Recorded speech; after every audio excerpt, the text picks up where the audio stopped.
नमस्कार विद्यार्थी मित्रांनो, तर माझ्या यूट्यूब चॅनलमध्ये मी तुमचं सहर्ष स्वागत करीत आहे. तर तुमच्यासाठी एका महत्त्वपूर्ण विषयावरती व्हिडिओ घेऊन आलो आहे.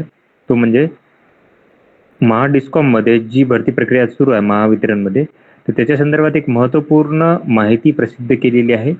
त्याच्या संदर्भात तुम्हाला मी माहिती देणार आहे, त्यामुळे व्हिडिओ शेवटपर्यंत पहा आणि माझ्या चॅनलवरती नवीन असाल तर प्लीज चॅनलला सबस्क्राईब करा.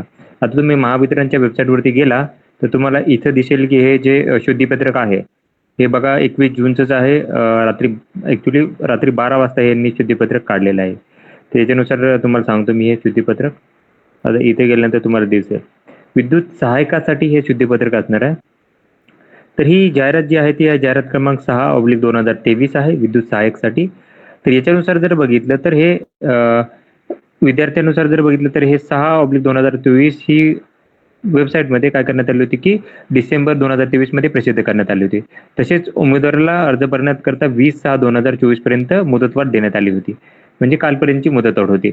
आता याच्यानंतर काय केलं बघा तुम्ही, ही एसईबीसी आरक्षण विद्यार्थ्यांना भेटलेलं आहे 26 फेब्रुवारी 2024 नुसार भेटलेलं आहे आणि त्याच्यानुसार ह्या परत जागा दिल्यात. आता जागा कशा झालेल्या आहेत बघा, एससी साठी आहेत त्या 703 जागा आहेत, एसटी साठी 502 आहेत, विजेए साठी 161 जागा आहेत, एनटीबी साठी 146 जागा आहेत, एनटीसी साठी 202 जागा आहेत, एनटीडी साठी 120 जागा आहेत. त्याच्यानंतर इथे बघू शकता की एसबीसी साठी 119 जागा आहेत. त्याच्यानंतर ओबीसी साठी 898 जागा आहेत. त्याच्यानंतर इथं बघू शकता हे एससीबीसी आरक्षणासाठी आहेत 510 जागा. त्याच्यानंतर ईडब्ल्यू साठी 391 जागा आहेत, ओपन साठी 1634 जागा आहेत. टोटल जर बघितलं तर 5386 एवढ्या जागा असणार आहेत त्या. आता हे समांतर आरक्षणानुसार ह्या जागा असणार आहे. म्हणजे हॉरिझॉन्टल रिझर्वेशन नुसार काय केलं की जागा ह्या डिवाइड केल्यात. म्हणजे 703 जागा आहेत त्या कशा डिवाइड केलेल्या आहेत. त्याच्यानंतर एसटीला तशाच जागा कशा डिवाइड केलेल्या आहेत हे सगळ्यांची माहिती दिलेली आहे. तर याच्यानुसार जर बघितलं तर 54 जागा आहेत त्या अनाथसाठी आहेत, दिव्यांगसाठी 412 एवढ्या जागा असणार आहेत. आता याच्यामध्ये खूप इम्पॉर्टंट माहिती दिलेल्या आहेत त्यांनी. बघा, एखादा ओपन किंवा ईडब्ल्यूएस उमेदवार जर असेल तर त्या उमेदवारांना एसईबीसी आरक्षणाचा विकल्प सादर करणे तसेच सर्व उमेदवारांकरता नव्याने अर्ज सादर करण्यासाठी कारवाई करणे आवश्यक आहे. आता त्यांनी सगळ्यांनी भरायचा एक फॉर्म. तर बघा, पहिला तर असा आहे की जो 27/2 जो जी आर आहे त्याच्यानुसार काय करायचं आहे की ज्या उमेदवारांना एसईबीसी म्हणजे ईडब्ल्यूएसचे उमेदवार आहेत किंवा ओपनचे उमेदवार आहेत त्यांना एसईबीसी मधून हे करण्यासाठी ऑप्शन ओपन करण्यात आलेला आहे.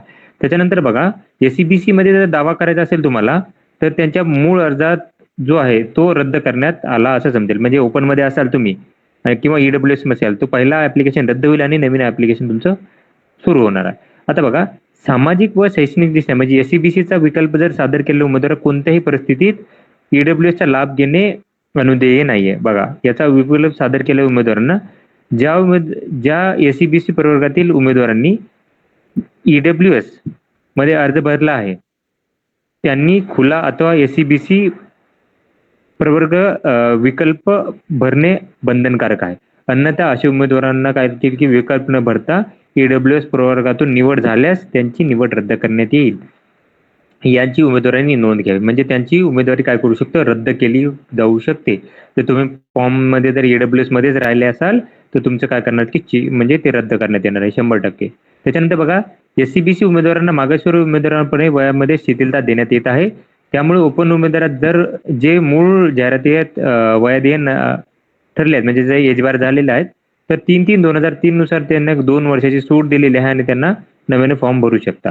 आता लिंक तुम्हाला दिलेली आहे इथे. ओके. त्याच्यानंतर तुम्हाला एनसीएल लागणार आहे 2023-24 किंवा 24-25 एनसीएल तुम्हाला काय करेल की व्हॅलिड एनसीएल लागणार आहे. ओके. आता एज जी आहे ते 29 डिसेंबर 2023 पासून तुम्हाला काय करेल की पकडता येणार आहे. आणि तुम्ही एसईबीसी आरक्षणामध्ये 5% वाढ करण्यात आली आहे. 5 वर्षाची वाढ आहे. तुम्हाला 5 वर्ष एक्स्ट्रा तुम्हाला देण्यात येणार आहे. त्याच्यानंतर बघा, ही जी भरती आहे ती न्यायालयात जे प्रकरण सध्या सुरू आहे रिट याचिका 34/68/2024 ही प्रस्तुत आहे आणि जर त्याच्यामध्ये जर निकाल उलटा झाला तर परत काय करू शकतं, हे सगळं कॅन्सल होऊ शकतं. तर ही माहिती होती.